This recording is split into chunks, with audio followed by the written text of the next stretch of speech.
Hey guys, welcome back to my channel live capture Sandhya. और मेरा ये वीडियो 2 पार्ट में बना है। तो पहला पार्ट मेरा जयमाल और दूल्हा दुल्हन की एंट्री पर था, जो कि आप लोग देख ही चुके हैं। और दूसरा ये देखिए आज फेरे और कैसे कन्यादान कराते हैं हम लोग के घर, वो दिखा रहे हैं। तो ये देखिए भैया भाभी और अंशिका एक साइड बैठे हैं। जब तक कन्यादान नहीं हो जाता और पानी ग्रहण ये नहीं हो जाता, ये पानी ग्रहण होता है, भाई गिराते हैं धीरे धीरे धार पानी की, तब तक दुल्हन दूल्हे की साइड नहीं जाती है। दूल्हा देखिए उधर अकेले है और इधर भैया भाभी और अंशिका बैठे हैं। तो ये जब हो जाता है, ये रस्म हो जाती है, उसके बाद दुल्हन उसके दूल्हे की साइड चली जाती है। तो ये सब होने में बहुत रोना धोना हो गया था, बहुत हम लोग रो रहे थे क्योंकि बहुत ही इमोशनल सीन था और सभी लोग वहाँ जितने भी हम लोग के साइड में थे सभी रो रहे थे। तो इसलिए वीडियो प्रॉपर नहीं बन पाया क्योंकि सब रोने में थे, तो कोई वीडियो नहीं बना पाया। किसी ने बनाया होगा तो वो भेज दिया, तो थोड़ा सा मैं डाल दे रही हूँ। और उसके बाद का जो रस्म है, उसके बाद यही सिंदूरदान और नहीं कर वो पैर पूजते हैं। पैर पूजेंगे दूल्हे दुल्हन का साथ में, फिर उसके बाद सिंदूरदान और मंगलसूत्र और फेरे होंगे। तो आगे का वीडियो आप लोग एंजॉय करिए, कैसे शादी होती है हम लोग के घर। चलिए, तो यहाँ पर देखिए जैसा मैंने बताया था कि पैर पूजते हैं, तो यहाँ मेरे बड़े भैया भाभी पैर पूज रहे हैं। पहले मतलब इनके अंशिका के मम्मी पापा छोटे भैया भाभी पूज लिए, तो फिर हमारे घर के बड़े भैया भाभी पूज रहे हैं। और ये हम लोग के यहाँ बारी बारी जितने लोग भी पैर पूजते हैं वो दिन भर व्रत रहते हैं, कुछ खाते पीते नहीं हैं। पीते हैं लेकिन खाते नहीं हैं, फलाहार पे ही रहते हैं। पहले तो एकदम निराजल रहते थे लोग, लेकिन जब छोटे उम्र में बच्चों की शादी होती थी, लेकिन अब तो थोड़े बड़े उम्र में होती है, तो अब खा पी लेते हैं। व्रत मतलब फलाहार वाले रहते हैं, पी कर पानी रहते हैं। और अब कन्यादान और पैर पूजने के बाद सिंदूरदान हो रहा है। तो सिंदूरदान हमारे घर ढककर होता है, खुले में नहीं होता है। और देखिए हम लोग चारों तरफ से ढक दिए, इसको कोई नहीं देखते हैं। और पंडित जी तो वहाँ जितने भी जेंट्स थे सबको भगा दिए थे, कोई जेंट्स नहीं था, बस हम लेडीज़ थे। तो लेडीज़ भी नहीं देखी, सब देखिए कितनी अच्छी तरह हम लोग धोती से ढक देंगे। और सिर्फ दूल्हा दुल्हन भी मतलब दूल्हा लगाते समय ही देखेगा। तो सिंदूरदान का ऐसा है कि कोई भी सिंदूरदान होते समय देखता नहीं है। बाद में वीडियोग्राफी फ़ोटो खिंचवा लेते हैं जब सिंदूरदान हो जाता है। सिंदूरदान होते समय तो वीडियोग्राफी भी नहीं हुआ है। उसके बाद जब हो गया तो वो कैमरा वाले भैया बस पोज करवा लिए कि हाँ सिंदूरदान हुआ है। तो यहाँ पर ये देखिए सिंदूरदान हो रहा है। सिंदूरदान होने के बाद फिर मंगलसूत्र पहनाएंगे। तो ये मंगलसूत्र देखिए लड़के वाले ही लेकर आते हैं। तो सिंदूरदान होने के बाद मंगलसूत्र पहनाएंगे, फिर उसके बाद फेरे होंगे, फिर 7 वचन होंगे। तो आइए देखते हैं हम लोग के घर की शादी।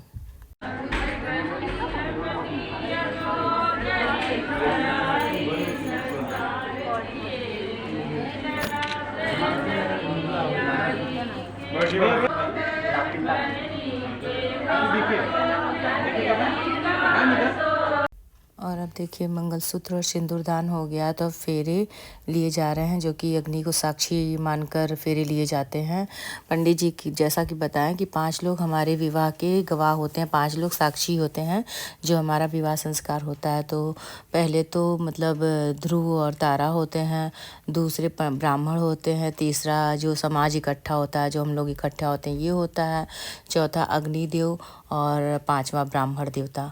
तो ये 5 लोग हम लोग के मतलब साक्षी होते हैं विवाह के, जैसा कि पंडित जी ने बताया। मुझे क्या पता, मुझे तो पता नहीं है, लेकिन उन्होंने बताया वही मैं जानती हूँ। जैसा कि मैंने अपने पहले वीडियो में बताया था कि जो हम लोग लावा भूजते हैं बुआ लोग, तो वो लावा और दूल्हे की तरफ की लावा को मिलाकर देखिए भाई लोग ऐसे जब जितनी बार फेरा लेंगे उतनी बार पहले लावा गिराएगा, फिर ये लोग फेरा लेते हैं। तो उस लावा का यहीं पर यूज होता है। तो दोनों लोगों की लावा को मिलाकर और फेरा लेने के बाद घोड़े के ऊपर गिराया जाता है। तो लावा का मेन पर्पज़ यही होता है।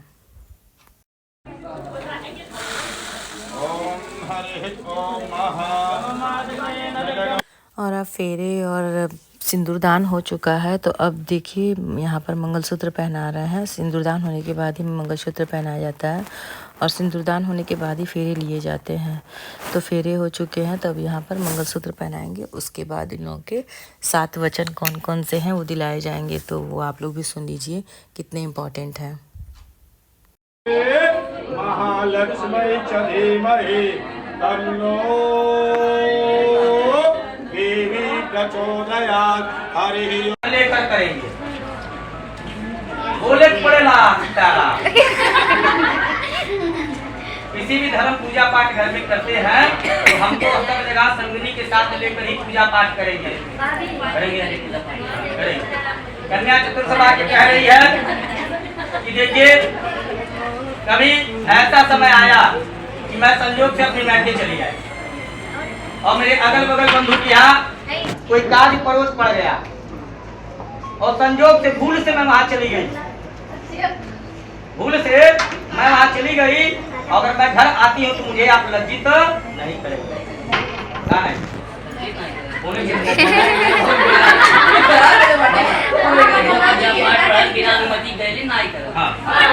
क्या धन कमाते थे, क्या करते थे, क्या नहीं करते थे, उसको कोई देखने वाला नहीं था। उससे मतलब ही नहीं है।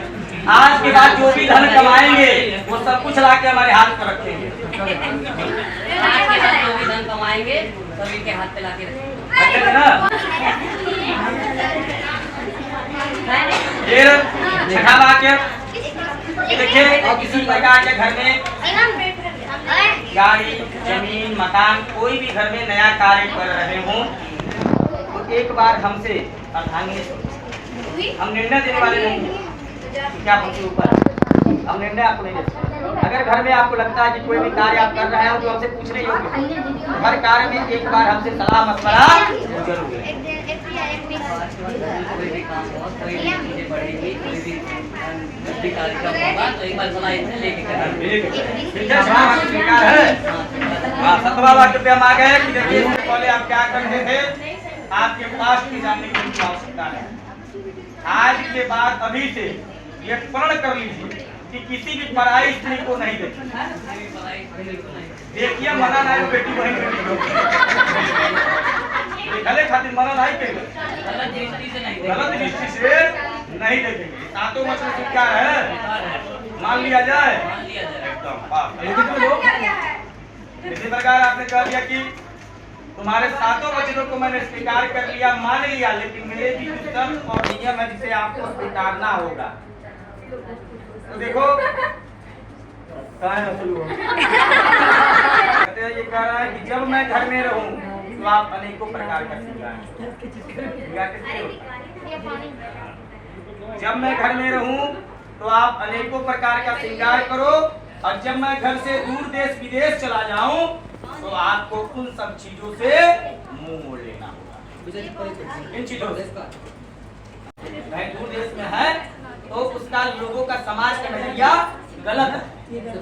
स्त्री के कितने श्रृंगार हैं?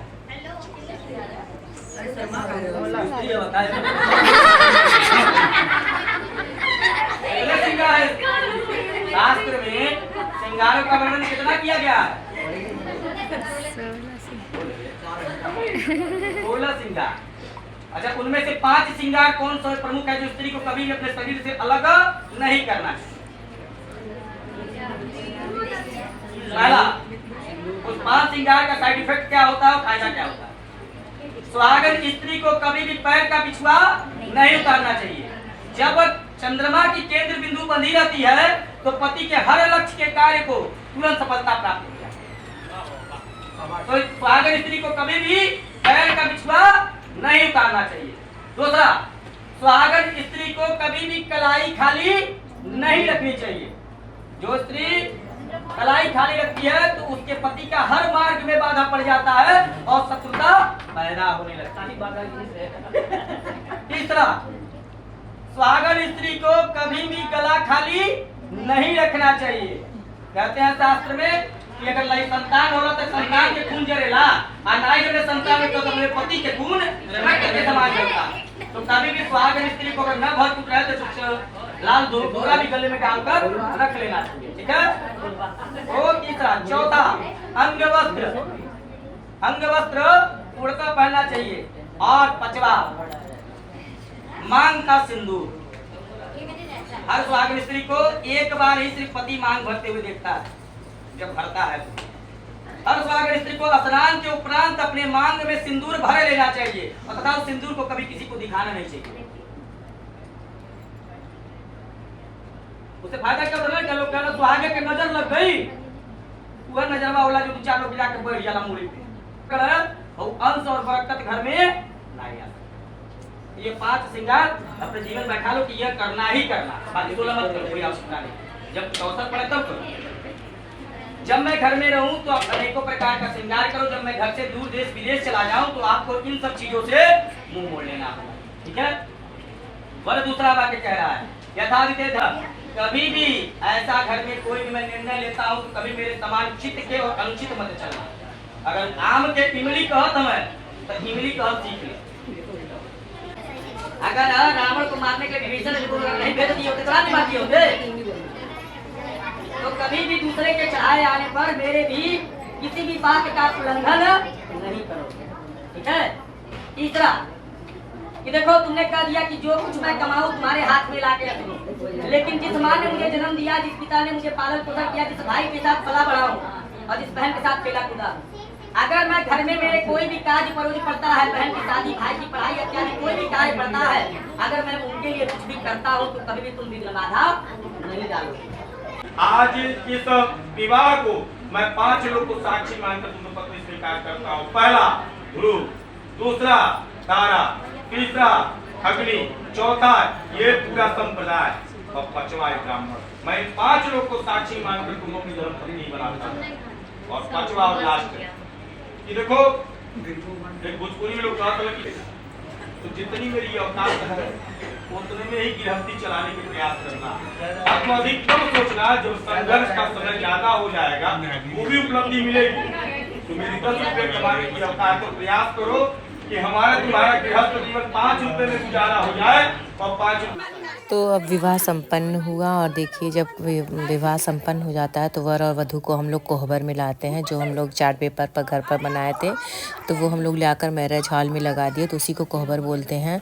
तो यहाँ भाभी मतलब दोनों लोगों को पासा खिलाती हैं। तो देखिए यहाँ हमारी बहू रानी अन्नू पासा खिला रही हैं और कोशिश ये कर रही हैं कि उनकी ननद रानी यानी अंशिका जीते, लेकिन जीत गए थे। थोड़ा दामाद जी भी थोड़ा दोनों लोग 50-50 जीत गए थे, लेकिन जीत हमेशा औरत की होती है। आप चाहे जहाँ से भी देखें तो अंशिका जीती थी और उनकी पूरी कोशिश थी उन्हीं को जिताने में। उसके बाद जब ये पासा हो जाएगा तो वो दही गुड़ खिलाएंगी और फिर उसके बाद हम लोग के यहाँ वो भरा जाता है अजरी। तो अभी अच्छे से अजरी भरेंगे इन लोगों का।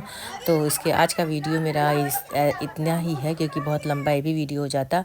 अगला वीडियो मेरा हम लोगों को शादी के बाद अंशिका की विदाई के 1 दिन पहले कहाँ लेकर गए जिससे वो खुश हो गई, नहीं तो पहले बहुत रो रही थी घर में। तो हम लोग कहे थोड़ा इसको घुमा लाते हैं उसकी मनपसंद जगह पर और उसको घुमाने ले गए शादी के मतलब विदाई के 1 दिन पहले शादी के बाद। और आगे का वीडियो मेरा इसी पर है और विदाई पर है।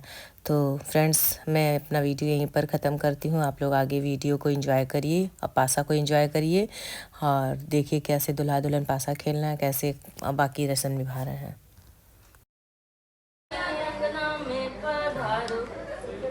भैया कहाँ बाटो भैया? भैया गोरा पुंडा ना आज हाँ तो जाओ तर कुल्हा ले गए अब्बा तुरंत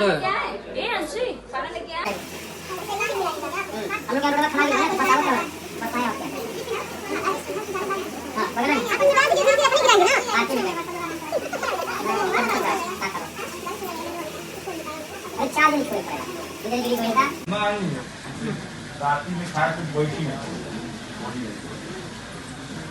और कहीं फल कहीं रस्सी